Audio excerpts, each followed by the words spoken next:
This is the Everyday AI Show, the everyday podcast where we simplify AI and bring its power to your fingertips. Listen daily for practical advice to boost your career, business, and everyday life. This is the Everyday AI Show, the everyday podcast where we simplify AI and bring its power to your fingertips. Listen daily for practical advice to boost your career, business, and everyday life. So many companies are living in 2023 right now. Here's what I mean.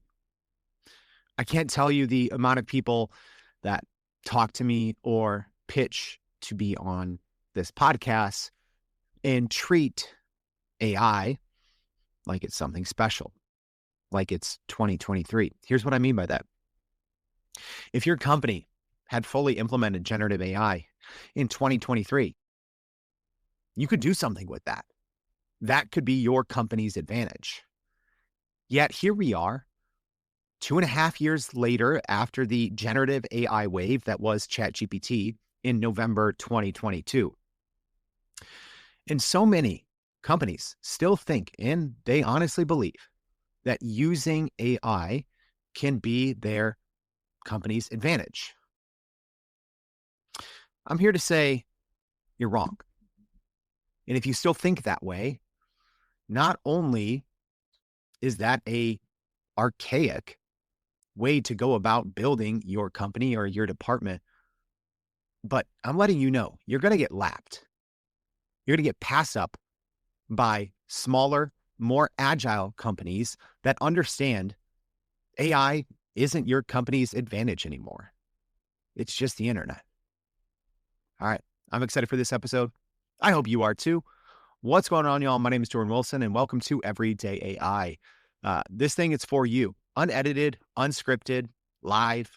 I say sometimes it's the realest thing in artificial intelligence where you can't tell what's real and what's fake. Well, this is real.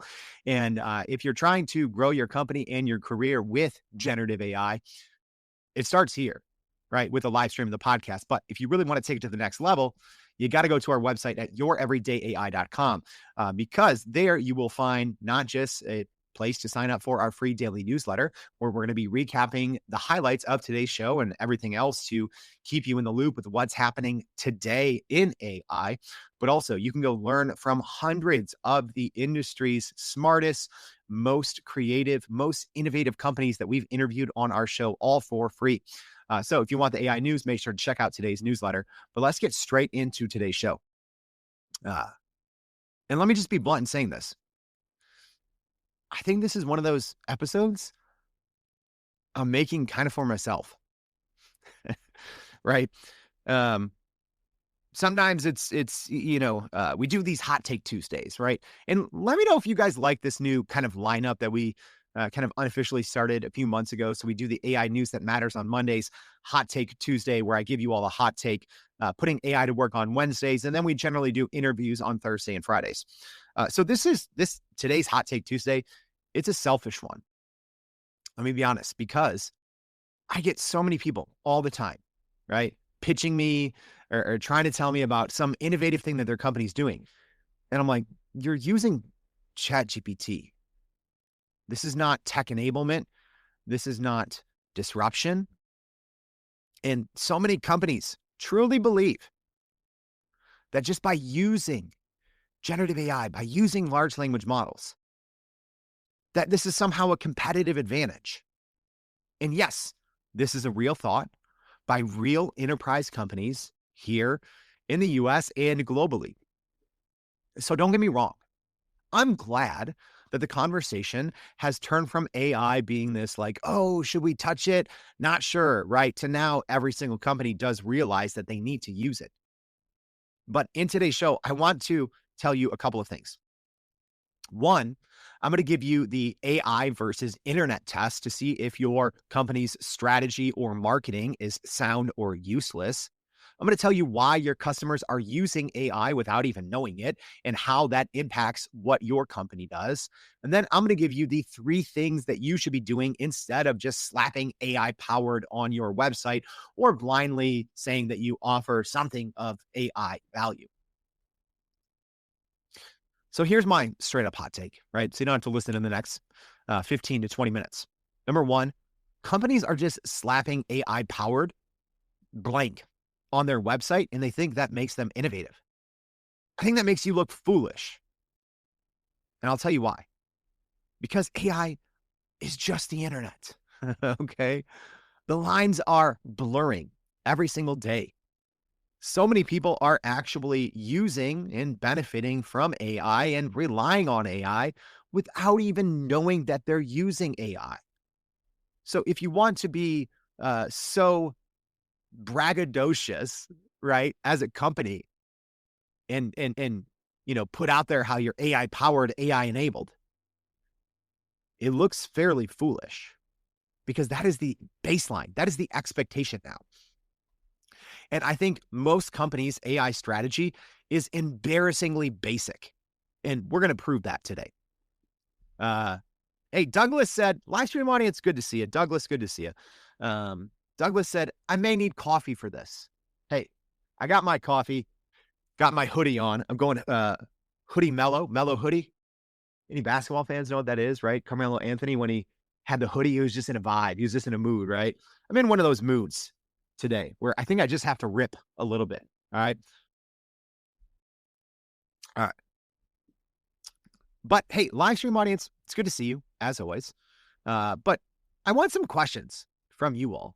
All right. Do you have any hot take questions on this topic on how AI, how companies are using this as a strategy or the maybe misalignment between what companies think tech innovation is and what the current reality is? I'd love to take a couple questions today. Don't always do that, but I'd love to be able to do that today. If you have any questions for me, hot take questions on today's topic, get them in. But let me start with the simple test that exposes weak AI strategies. And it's very simple, right?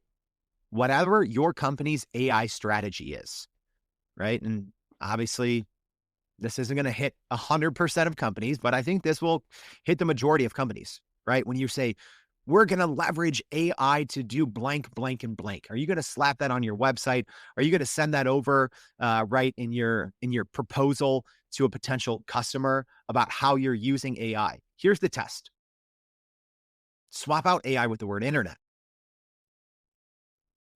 Simple as that.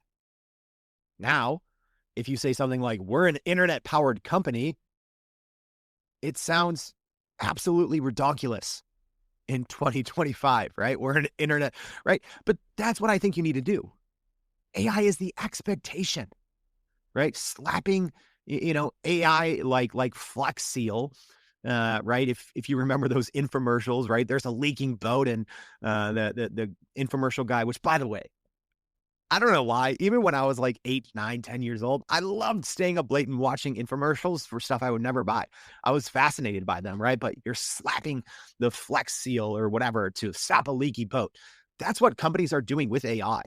They can see the leaks in their company. They can say, hey, we've, for 10 years, we've seen, X year over year growth and we're not really seeing it anymore. So what are we going to do? We're going to Flex Seal some AI on this thing, right? We're going to tell our customers, our clients, our board members, our shareholders, whatever the case is for your company, that we are AI first. We're AI native, right? Buzzword, buzzword, buzzword. And I think that this has actually worked for a lot of companies in 2023 and 2024, especially public companies, right? It was kind of trendy or in vogue at the time, especially in 2023, especially for public companies in earnings calls, to talk about AI as much as they could. Artificial intelligence, agentic AI, right? RAG, right? If you could throw out any of these kind of buzzwords in earnings calls, what happened? Your stock went up because at the time, a year and a half ago, 2 years ago, most people weren't really sure what this AI thing was going to be, but they knew they wanted it, right? They're like, all right, I don't know what this agentic AI with RAG pipelines is, but we need it. Yes, talk about it more, CEO. And then I think the rest of the business world followed suit, but years too late. And if your AI strategy or your AI positioning sounds stupid, if you just swap out the word internet, does it still make sense? Does it still sound like a differentiator?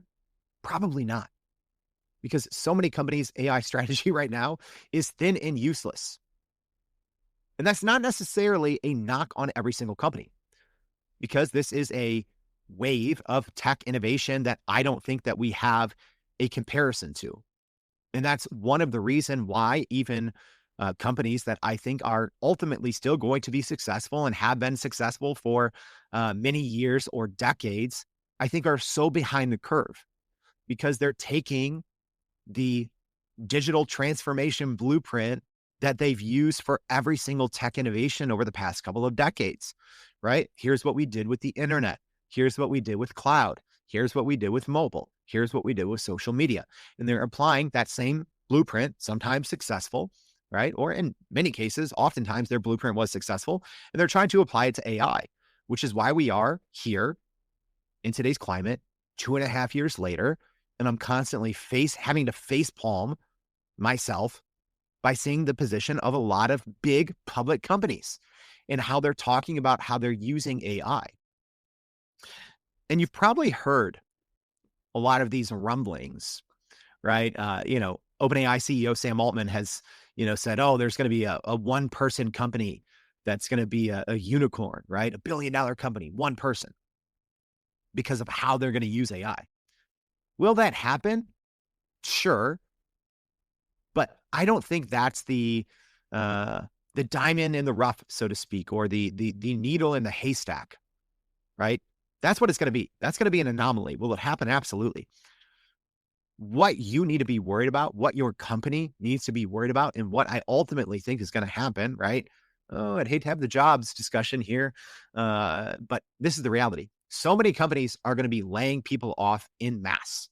Everyone's following the example of big tech, and big tech has been laying off tens of thousands of people because they're the ones that implemented AI first, and they're trying to refigure out what it means to work with AI. I think Microsoft is a good example. And I'm not dragging Microsoft through the mud here, but they recently laid off about 10,000 people, and they've laid off tens of thousands of people over the past couple of quarters. Yet at the same time, they're investing billions of dollars. They just announced their Microsoft Elevate, right?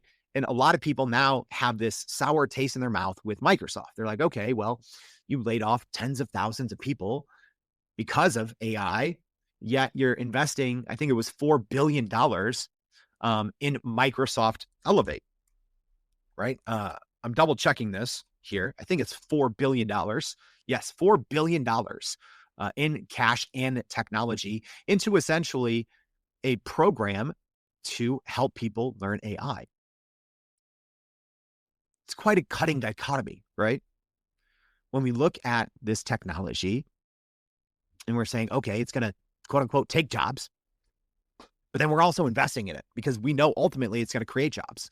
But what is ultimately going to happen is companies are going to lay off a bunch of really smart people. And then they're going to figure out, oh, our company's AI strategy stinks, right? And you're going to have, right? Let's say a mid-level consulting company, right? I'm not talking about a big four. I'm saying the next tier. All right, think of the second tier of consulting companies. Let's say this company does, I don't know, $5 billion in revenue. They lay off 10% of their staff in 2025 because of AI. You know what's going to happen? I don't think one of those people is going to be that single company billionaire company, single person billionaire company, right? What's going to happen is a group of 10, 15, 20 of them are going to come together, right? Especially when companies lay off people by the hundreds or thousands. And they're going to come, a company 1/100th of the size that laid them off, and they're going to start eating that company's lunch. That's what's going to happen, because companies have been slow to adopt to AI, because their AI strategy right now is, oh, we're using it, right? We're finally deciding in 2025 to train our employees. Yes, it's a good thing. Don't get me wrong.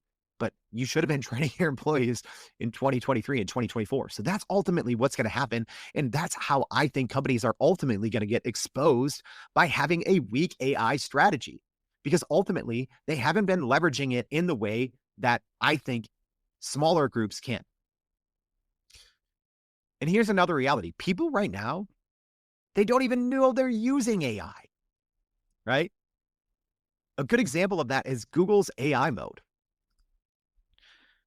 I think sometimes, especially over the last couple of years, with AI overviews, right? Which aren't necessarily new, but it's getting harder and harder when you're using a search engine, whether you're talking about Google or Microsoft's Bing, to be like, wait, is this a normal search or am I using AI right now?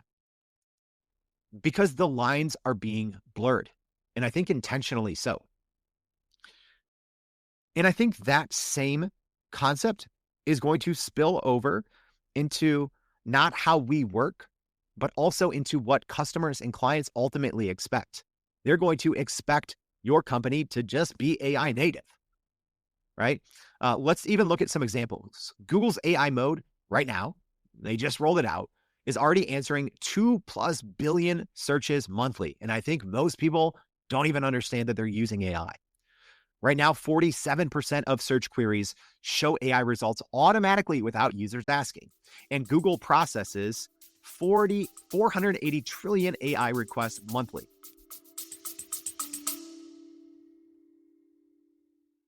Are you still running in circles trying to figure out how to actually grow your business with AI? Maybe your company has been tinkering with large language models for a year or more, but can't really get traction to find ROI on Gen AI. Hey, this is Jordan Wilson, host of this very podcast. Companies like Adobe, Microsoft, and NVIDIA have partnered with us because they trust our expertise in educating the masses around generative AI to get ahead. And some of the most innovative companies in the country hire us to help with their AI strategy and to train hundreds of their employees on how to use Gen AI. So whether you're looking for ChatGPT training for thousands or just need help building your front-end AI strategy, you can partner with us too, just like some of the biggest companies in the world do. Go to youreverydayai.com/partner to get in contact with our team, or you can just click on the partner section of our website.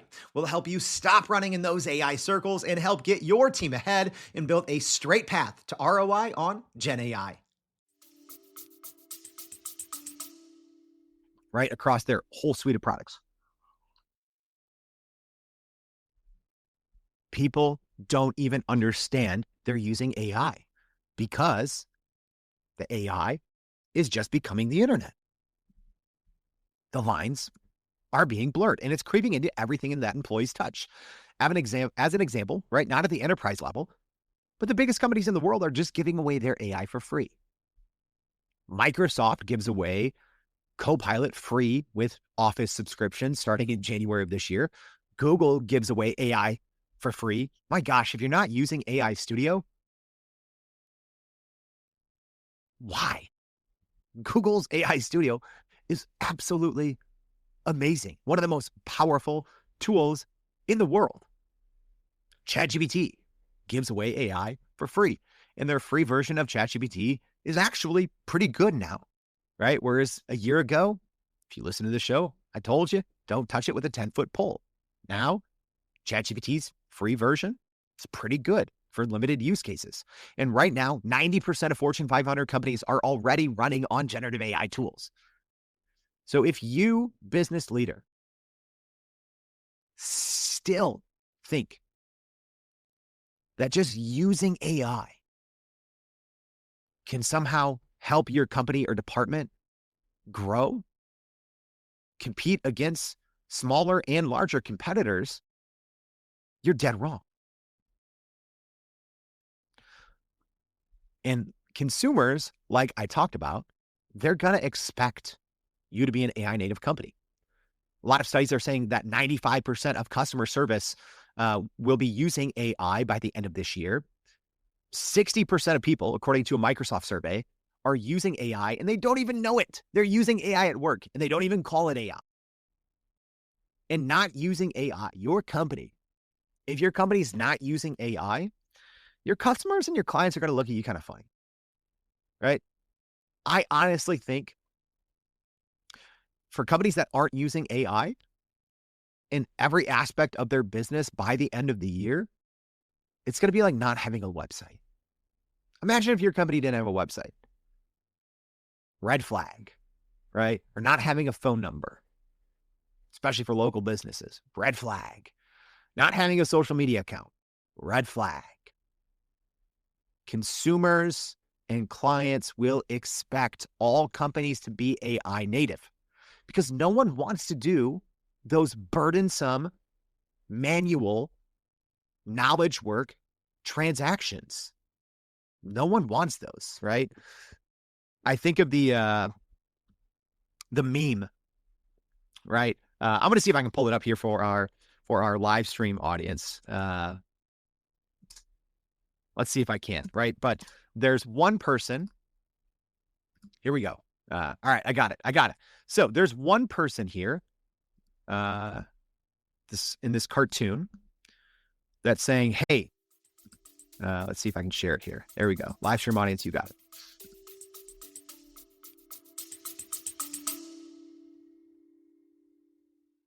Are you still running in circles trying to figure out how to actually grow your business with AI? Maybe your company has been tinkering with large language models for a year or more, but can't really get traction to find ROI on Gen AI. Hey, this is Jordan Wilson, host of this very podcast. Companies like Adobe, Microsoft, and NVIDIA have partnered with us because they trust our expertise in educating the masses around generative AI to get ahead. And some of the most innovative companies in the country hire us to help with their AI strategy and to train hundreds of their employees on how to use Gen AI. So whether you're looking for ChatGPT training for thousands or just need help building your front-end AI strategy, you can partner with us too, just like some of the biggest companies in the world do. Go to youreverydayai.com/partner to get in contact with our team, or you can just click on the partner section of our website. We'll help you stop running in those AI circles and help get your team ahead and build a straight path to ROI on Gen AI.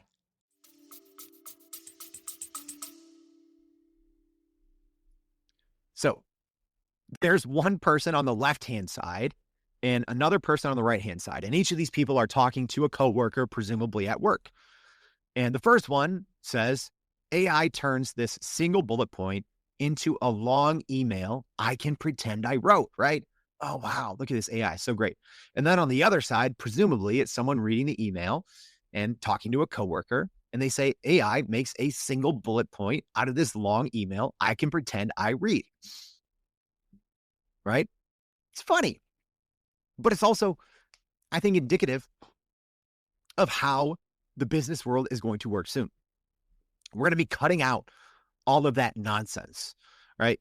The way that we learn and synthesize information is quickly changing, and consumer demands are going to meet that, right? Because what happens is in our personal lives, I think more and more people are starting to use AI because it's hard not to, like I said, right?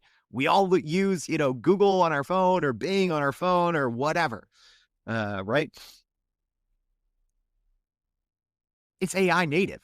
As our personal lives become AI native, our tolerance for needless and now archaic business processes, our tolerance for that is going to become very, very slim, right?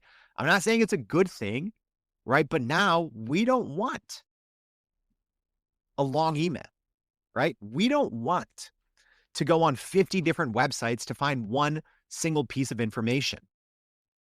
The good thing that AI has done is it's brought more personalized, clearer context to the forefront immediately.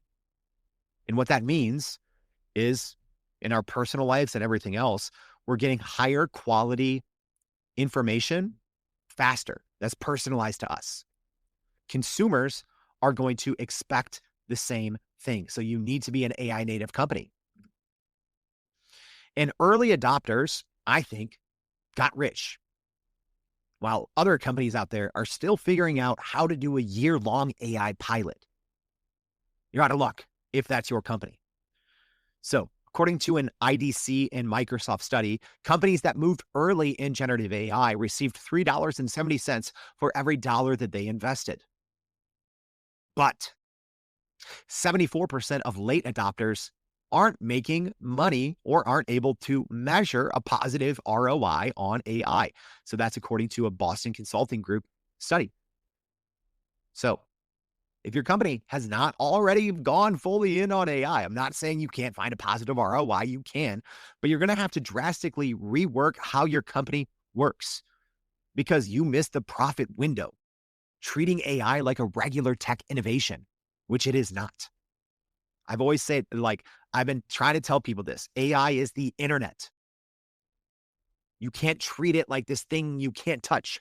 Would you withhold, if you're a business leader, business owner, would you withhold internet from your employees? Absolutely not. Right?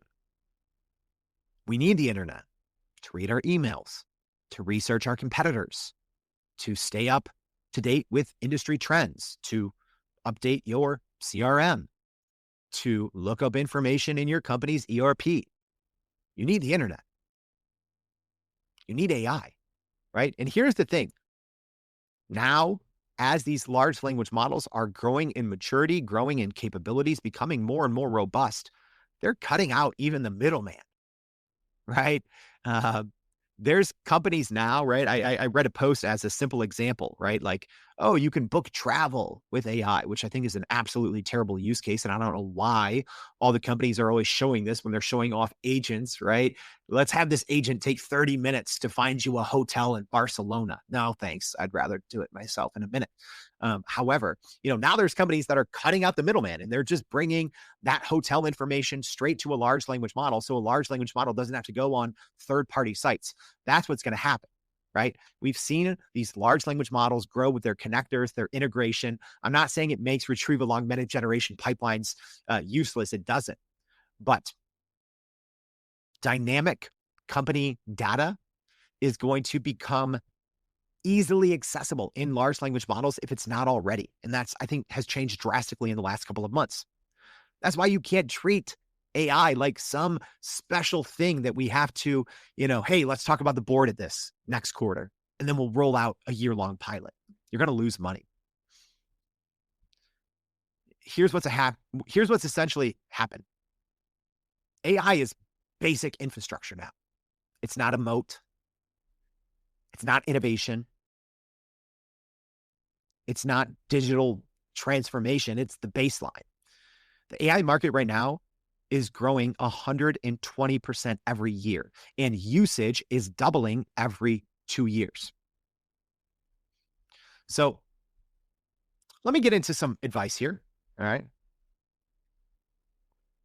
And if you do have any questions, please get them in. And I always like when you put question in the front. That makes it easier. Thank you for that. As I scroll through some of these comments here. All right. So saying AI powered now in 2025, in the year 2025, is like saying internet enabled 15 years ago. And your AI implementation doesn't make you special, right? It's a necessity. Training your employees on using generative AI and large language models is like providing them a computer. It's the basics now. Customers assume that you're using AI just like they assume that you have electricity. So stop bragging about the plumbing, right? And start building something with it. That's all it is. I'd like to say you need to treat AI like electricity. It needs to power every aspect of your business. But you would never brag about how your company is leveraging electricity. We need to move past that. I think the conversation on using and leveraging AI needs to change because it is becoming synonymous with the internet.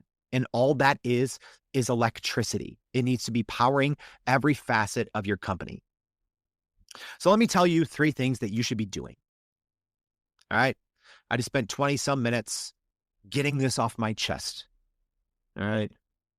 So thank you for this opportunity, live stream audience, podcast audience, for a somewhat therapeutic.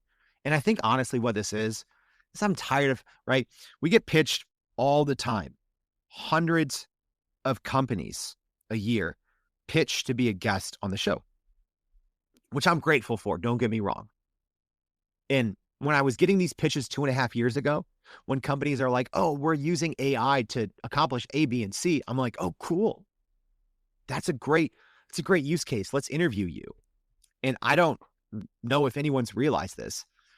I'm doing fewer interviews in our Monday to Friday lineup because if I'm being honest, I'm a little fed up with how companies are treating AI now. Like it's special. We still get those pitches. Oh, our company's using AI to do A, B, and C. You need to talk to our CEO. No, I don't. You're going to go out of business. If you honestly think that using AI to do A, B, and C is special, I don't want to talk to you because there's a good chance that your company is going to go out of business. If that's still your mindset, if you still think that using generative AI wrapped in your data is something to brag about, it's not. 2.5 years ago, yes. 2 years ago, yes. A year and a half ago, maybe. In 2025, absolutely not. So here are the 3 things that you should be focusing on instead of just slapping AI on whatever leaky thing that is existing in your company. You need to train every single employee on large language models and generative AI basics. Every single employee. People are always asking, okay, well, hey, if we have all these productivity gains, if all these studies are true, the famous McKinsey digital study that says you can save up to 70% of time using generative AI and large language models on manual knowledge work tasks, which is what so many of us do. What do you do with that time? Well, you start assigning certain people on your team to learn AI, right? Listen to the show every day. There's your cheat code. All right. And train the rest of your organization. If an employee has a computer, they need to be trained on generative AI. What is your company's AI operating system? How do you use it? You need to be training people, keeping them up to date weekly.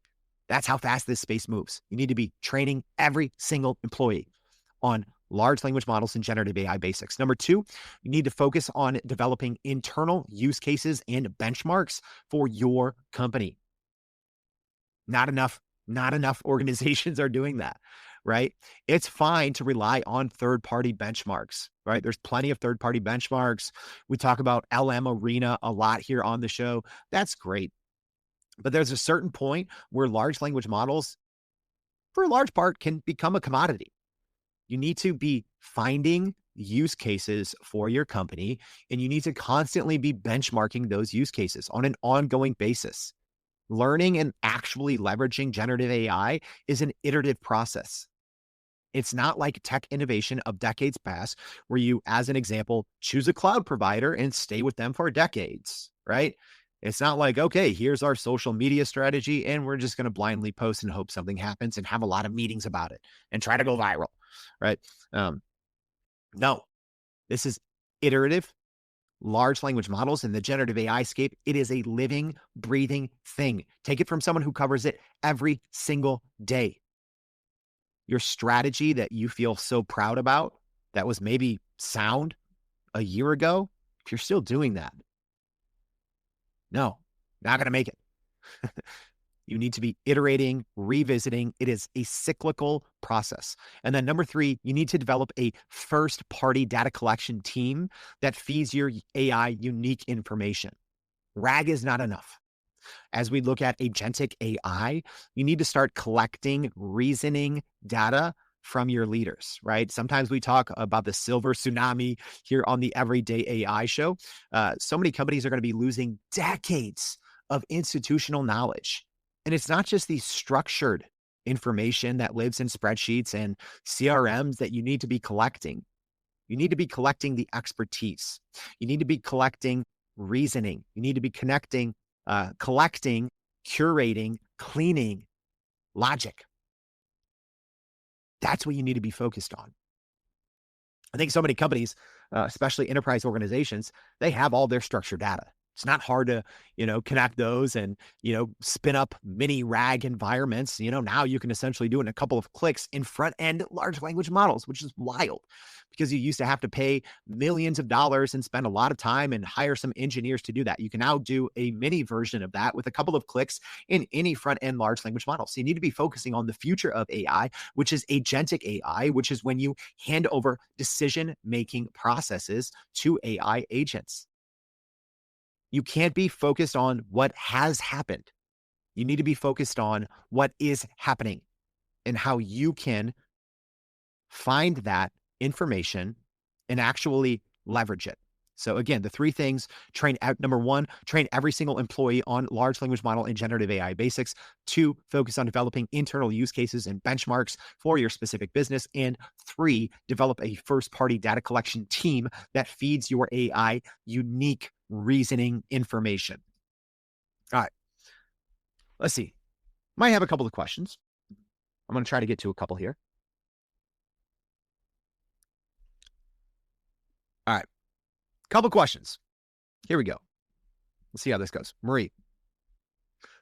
Question: who do you think will win the AI race to the top? The US, China, or India?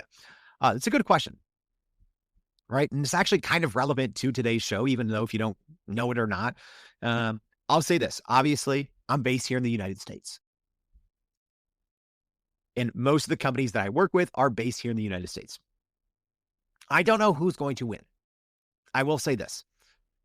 If you are an enterprise company that does business in the United States, you should be focused on US-based models.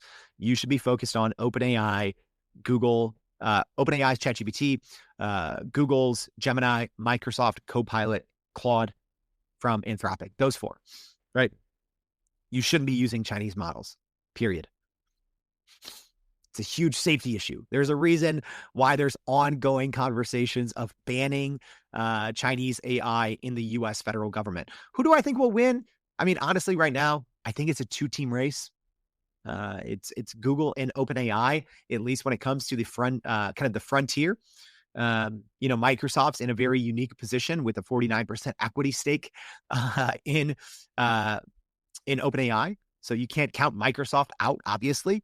And it's going to be interesting to see what they do in the coming years as their current agreement with OpenAI changes terms. Another question here from I Am Tallboy on YouTube. Do you think one of the major large language models will win, or do you think a new player will arise in the next year or so and take off and win the war?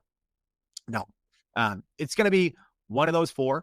It's probably going to be either OpenAI or Google, right? It's 1A and 1B.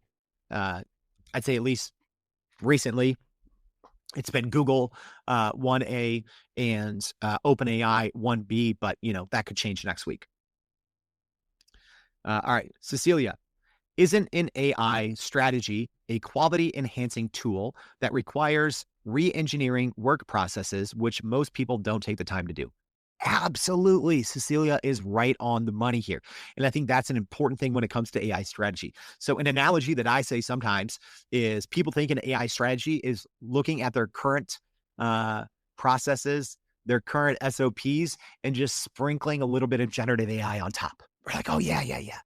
Let's keep the process the same and sprinkle a little ChatGPT here, sprinkle a little Google Gemini here. No, you need to absolutely rethink the work that you do. You need to blow it all up, period. All right. An actual AI strategy that will keep you competitive in the years to come. You need to absolutely relook at how you work, which I think is what the big companies like Microsoft are doing, even though that's not popular for me to say. And I'm not overlooking, the harsh reality of cutting thousands of jobs, but that's what big companies like Microsoft are doing. Right? They're rethinking how they work, and that's a process. And you have to, I've said this many times on the show. I hate the word upskill and reskill because I think of that as just sprinkling AI on top. Or, hey, we have a 10-step process of how we work, and steps 3 through 5, we're just going to combine into one step, and we're going to put AI there. Right? Is that okay for now? Sure. Will that keep you competitive in the future? Absolutely not. You have to literally unlearn and rebuild from scratch, being an AI first or AI native company. Otherwise, you're just using the internet like everyone else. That is not a competitive advantage. That's not a moat. That's not going to help you build into the future. All right. All right, one more question here from the YouTube audience. How do you explain how AI works with the average person? They keep hearing jobs will be replaced, but they don't understand how it works or how prompts work. How do you explain it? Good question. I say find someone's pain point. All right. Maybe this is a department head. Maybe it's a colleague. Maybe it's a coworker. You need to understand what they do in their role. Ask them, see what they hate, right? Then go find the right generative AI tool that can do 80% of the work in 20% of the time, right? Find a story, find a pain point and say, hey, Jim, I know how you hate going through monthly expense reports. And then you have to grab them, grab all this information. You have to reformat it. You have to open, this SOP, compile a new document. You have to create a new spreadsheet, update all these rows and cells, create a PowerPoint for the board, blah, blah, blah. Here, look, this AI does this. And I checked it. It's all correct. Right. So you have to actually, number one, you have to know the right way to use large language models. If you're a novice, I don't think you can convince the naysayers. If you are a power user, if you're using large language models the right way, if you're going through a proper prompt engineering process like we teach with Prime Prompt Polish, if you're using connectors and integrations, then yes, I think you find the use case, you find the pain point, and you go solve that one thing that naysayer or the fence sitter absolutely hates, and you do their job for them, right? If someone's not taking it seriously, that's what you should be doing. Yeah, you don't focus on job loss. Don't focus on sprinkling AI on top. Unlearn an entire process, right? But one mind-numbing task that someone hates. Because you could have, an AI system do something great, something fancy, something shiny. It doesn't matter, right? You have to hit someone where it hurts. What does someone hate doing? You have to make it personal for them to show them the upside. All right. Got a couple questions in, and I'm happy for that. So as we wrap up, let me just say this. Using AI is not a strategy. Sprinkling AI on the top of current processes is not going to keep your competitors from lapping you. Simply using large language models is not going to help you win new customers in the future. Someone smaller or bigger is going to squash you if that is how you're actually still using generative AI and large language models today. You have to understand the AI. You have to understand AI is just the internet. Everyone's using it. If your company, if your department is using AI, that is not a strategy. That is a basic requirement. That is the electricity. Now, you have to use that power and go do something with it. And please, stop just slapping AI on something and pretending it's special. It's not. I hope this was helpful. If so, please let me know. Repost this. I don't know. If you don't want any more gripey old man Jordan shaking his fist at the digital cloud, tell me. I just felt I needed to get this off my chest. All right. And kind of set the record straight. As someone that talks AI every day, I get to talk to a bunch of smart people. My email inbox is flooded with, people saying we're innovative, we're doing this, we're doing that. No, I need you to understand, repeat after me. AI is the internet. Just using AI is not a competitive advantage. Thank you for tuning in. Podcast audience, please make sure to subscribe and leave a rating. I'd appreciate that if you're listening on the live stream. Appreciate that as well. Love being able to interact with you all. And if you haven't already, please go to youreverydayai.com. Sign up for the free daily newsletter. We're going to be recapping the main points and more from today's show, as well as keeping you up to date with everything else that you need to be the smartest person in AI in your company or department. Thank you for tuning in. Hope to see you back tomorrow and every day for more Everyday AI. Thanks, y'all. And that's a wrap for today's edition of Everyday AI. Thanks for joining us. If you enjoyed this episode, please subscribe and leave us a rating. It helps keep us going. For a little more AI magic, visit youreverydayai.com and sign up to our daily newsletter so you don't get left behind. Go break some barriers, and we'll see you next time. And that's a wrap for today's edition of Everyday AI. Thanks for joining us. If you enjoyed this episode, please subscribe and leave us a rating. It helps keep us going. For a little more AI magic, visit youreverydayai.com and sign up to our daily newsletter so you don't get left behind. Go break some barriers, and we'll see you next time.